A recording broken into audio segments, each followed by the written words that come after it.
I used to live in a quiet suburban neighborhood in Ohio, the kind of place where everyone waves at each other but keeps to themselves. My next-door neighbor was a man named Mark, mid-40s, tall, always wore the same gray hoodie and jeans, and never spoke unless spoken to. At first I thought he was just shy, or maybe a loner, but over time, little things started piling up that didn't sit right with me. One night I came home late from work and noticed Mark standing completely still in his driveway, staring straight at my house. I waved awkwardly, but he didn't respond. He didn't even blink. The next morning, I found footprints all over the snow on my porch. They weren't mine, and they led right up to my front door, then back down. No knock, no note, just prints. I checked my Ring camera, but the footage had a weird glitch around 2:43 a.m., exactly the time the snow showed the prints arriving. That became a pattern. Every few nights I'd find fresh footprints leading to my door, but never any footage. Once I left a sticky note on my door that read, "Caught you," just to see if anything would change. That night my power went out around 2:30 a.m.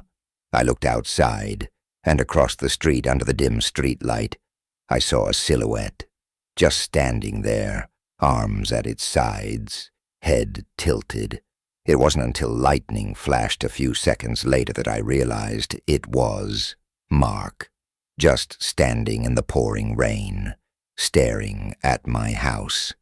I called the police and reported suspicious behavior, but when they showed up and spoke to him, he claimed he was outside smoking and couldn't sleep. They left without taking any action. I installed a new security camera inside the house, pointed directly at the front door. That same week, while reviewing some saved clips, I found something that chilled me.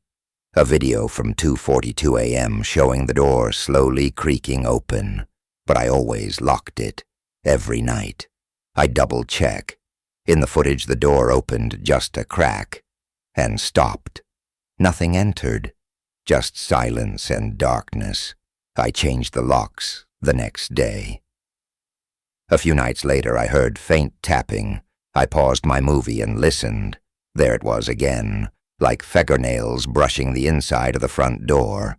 I froze. I tiptoed to the peephole and looked out.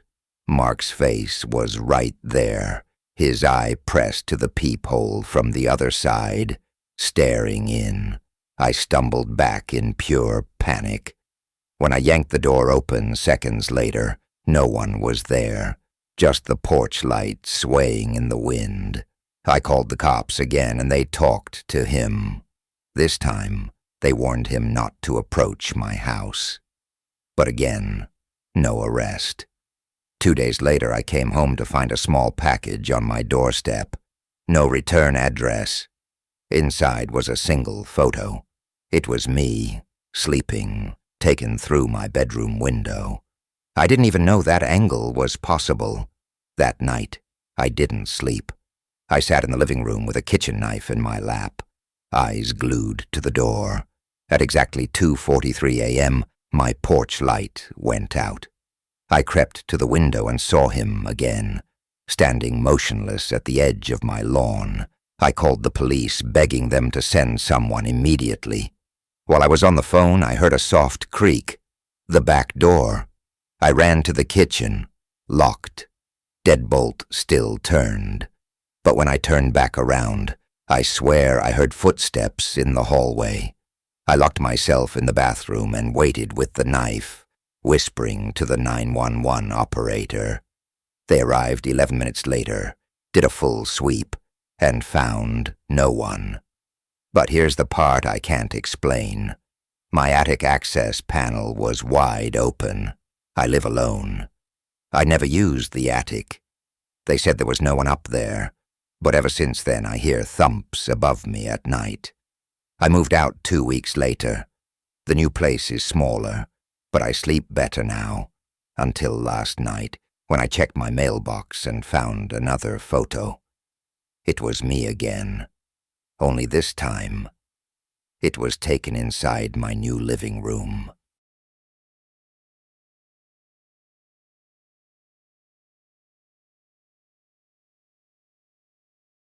I moved into a rental duplex 2 years ago after my divorce. Just a quiet corner unit, with an upstairs bedroom and a small fenced backyard. The other half of the duplex had been empty for months, which was perfect for me since I needed peace. About 6 weeks after moving in, I came home one day and noticed a small moving truck outside. A guy was unloading a mattress with some movers, mid-30s, glasses, clean cut, very normal looking. We introduced ourselves briefly. His name was Darren. He seemed friendly, maybe a little too polite, always smiling, never blinking much.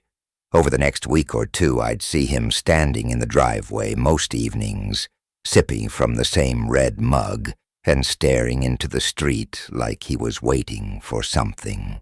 One night, I was taking out the trash and waved at him, and he just stared at me. No smile, no nod, like he didn't even know who I was. That was the first weird moment, but it wasn't enough to make a big deal about. A few nights later, I woke up at around 2 a.m. because I heard footsteps upstairs. My heart dropped instantly because I live alone, and my bedroom is upstairs. I grabbed a flashlight and a hammer from my kitchen drawer and crept up the stairs slowly. Every step made my stomach twist, but when I got up there, nothing. Empty. Windows locked. Closet closed. I thought maybe I'd imagined it or heard something from the street. But it happened again the next night, and again the night after that, always around 2 to 2:30 a.m., and always just a few steps, like someone pacing slowly from one side of the room to the other. I started to think maybe it was Darren, like maybe sound was traveling through the walls in a weird way. But that theory shattered one night when I woke up not from footsteps, but from the sound of my closet door creaking open. I stayed frozen in bed, breathing so quietly I felt lightheaded. The door creaked a little more, then silence. I lunged up, turned on the light, and opened the closet. Empty, but the smell in there wasn't right. It smelled like wet clothes and something metallic. I barely slept that night. The next day, I asked Darren casually if he'd been hearing weird sounds at night. He looked confused and just said, "No." I slept like a rock. Then he smiled that same tight-lipped smile and went inside. That night, I wedged a chair under the closet handle and set my phone to record audio. I played white noise and tried to sleep. In the morning, I checked the recording. From 2:11 a.m. to 2:26 a.m., you can hear it, clear as day. 5 slow footsteps, a pause, then what sounds exactly like the chair dragging against the floor. But when I checked the chair, it was still firmly under the handle. I don't know how to explain that. Then 2 nights later, I got home from work and saw Darren in my backyard. My private, fenced backyard. He was just standing there, looking up at my bedroom window. When he saw me, he didn't jump or act surprised. He just said, "You left your side gate open." And then he walked out through it. I checked the gate. It was latched shut from the inside. You can't open it from the outside without breaking it. I didn't sleep that night. The next morning, I went to the property manager and asked if there was any way Darren could have keys to my unit.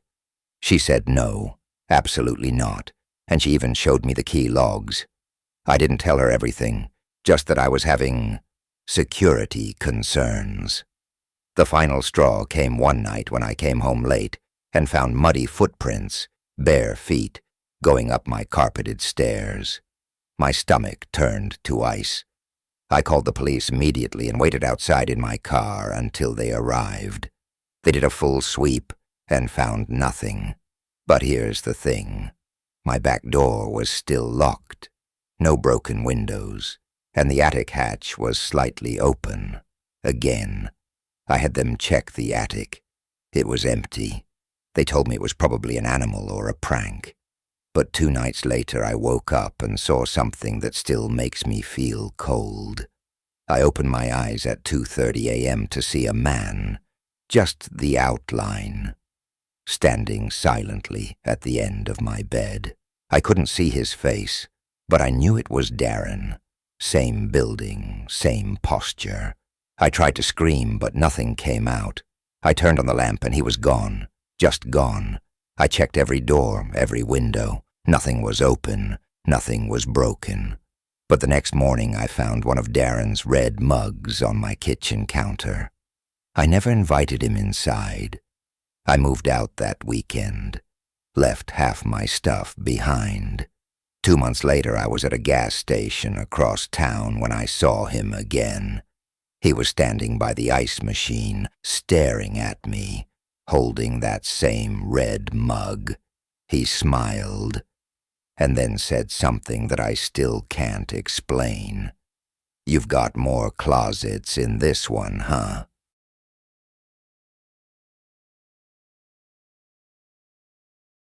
When I first moved into my new neighborhood last fall, I noticed something strange about the house directly across from mine. It looked frozen in time. The grass was trimmed, the porch was clean, but the windows were always shut tight, and the curtains never moved, not once. On my second day there, I saw someone behind the curtain in the upstairs window. A pale woman, thin face, sunken eyes, just watching me. I gave a little wave. She didn't move, didn't blink, just stared like a photograph. The next day, my neighbor, Tom, an older guy who had lived there for years, came over to introduce himself. I casually asked about the house across the street. He glanced at it, then said in a low voice, "That place is empty." I told him I'd seen a woman in the window. He looked genuinely confused and said, "Buddy, no one's lived there since 2004. I laughed, thinking he was joking. "No, really," I said. "I saw a woman standing right there yesterday." His face changed. He looked uncomfortable and said, "You must be mistaken." And then he quickly changed the subject. That night, I kept peeking out my window, hoping to see her again. Around 1:15 a.m., I noticed a faint glow from the window across the street. The curtain had shifted slightly. I saw part of her face, motionless, staring directly at my house. I grabbed my phone to snap a picture, but the moment I aimed the camera, the light went out and the curtain snapped shut. The next morning I walked over. I just wanted to prove to myself that it was empty. The grass looked recently cut. The porch was swept. A fresh newspaper lay by the door, dated yesterday. I knocked. Nothing. I pressed my ear to the door, and I swear I heard something like soft breathing. I took a few steps back and noticed something else. The upstairs window curtain had a shape behind it again. She was there, watching me. That night I couldn't sleep. Around 2 a.m. I heard tapping, faint, rhythmic, like fingernails on glass. It was coming from my bedroom window. I live alone. I froze. I didn't want to look, but I had to. I slid the curtain open slowly, and there she was, but not outside, inside, standing silently in the far corner of my bedroom. I scrambled back, flicked on the light. Nothing. The room was empty. Every window was locked. I barely slept, and the next day I decided to get answers. I drove to the town hall and looked up the property records. The house was owned by a woman named Elaine Carter. Died in 2004. No family, no will, no sale since then. I asked the clerk if anyone had moved in recently. He double-checked. No, he said. That property's been vacant for over 20 years. I showed him a blurry photo I'd managed to snap of the figure in the window. His face turned white. That's her, he whispered. That's Elaine. He pointed to an old obituary on file. The same face, the same sunken eyes, the same dress. The night she died, neighbors said she had a habit of watching people through the window. Said she died waiting for her husband who never came back from the war. They found her sitting in that upstairs room, her eyes wide open, facing the street. When I got home, the curtain across the street was wide open, and she was standing in the window, smiling this time, smiling straight at me. That night, I set up a camera in my living room pointing at the front window. At 3:07 a.m., the camera caught a frame of my front door opening by itself. A blur of pale skin moved across the screen, and then static. The next morning, my front door was wide open. I checked the footage again, but it had been corrupted after 3:07. Nothing would play. That evening, Tom came over and asked me if I'd had any weird dreams lately. I told him everything. He looked me in the eye and said, "She only shows herself to new people. Wants them to stay." I laughed nervously and said, "Well, maybe I'll move out then." Tom didn't smile. "She won't let you," he said. "She's in now." I haven't seen Tom since. His house has been dark for 3 nights in a row. But guess who I saw tonight? Elaine. Not across the street, not outside. In the reflection of my kitchen window, standing behind me, smiling.